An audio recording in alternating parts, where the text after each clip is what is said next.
নতুন বাসায় উঠে বাসায় এসে একদম আমার বেহাল অবস্থা, বেহাল দশা।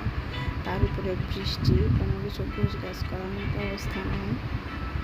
তো হ্যালো এভরিওয়ান, আসসালামু আলাইকুম। কী অবস্থা সবাই কেমন আছেন? আমি আছি একদম মোটামুটি ভালো। যে তো বাসায় আসলাম, আসে তো কিছুই নিয়ে আসি নাই।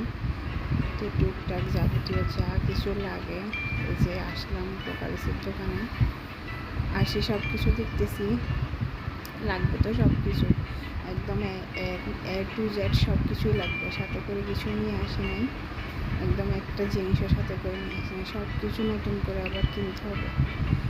সবগুলো আছে বাসায়, সবগুলা এখানে আবার কিনতে হবে। কিনে মানে কতগুলো টাকা এখন নষ্ট আর কি, খরচ। বাসায় উঠা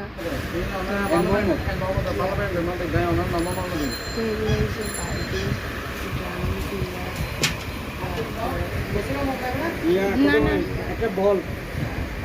প্লাস্টিকের নিলাম একটা একটা করে ঘর মশলা, পাপড়, চাটনি, যেগুলো না হলে নতুন মানে কিছু শুরু করা যাবে না, শুরু করুন তো আস্তে আস্তে একটা সংসারের জিনিস তো কোনো শেষ নেই, প্রতিদিনই লাগে আমি কোনো দিন কিছুই লাগে এত বড় কিনে। তার বাকিগুলো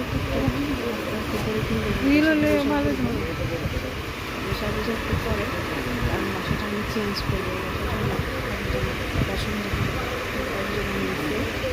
আপাতত আসি উঠার জন্য নিলাম আর কি, কারণ না উঠলে তো বাসাটা আসতেছি না। এটা চেঞ্জ না করার জন্য কিছুই নেই। তো আমার ভিডিওটা লাগলে প্লিজ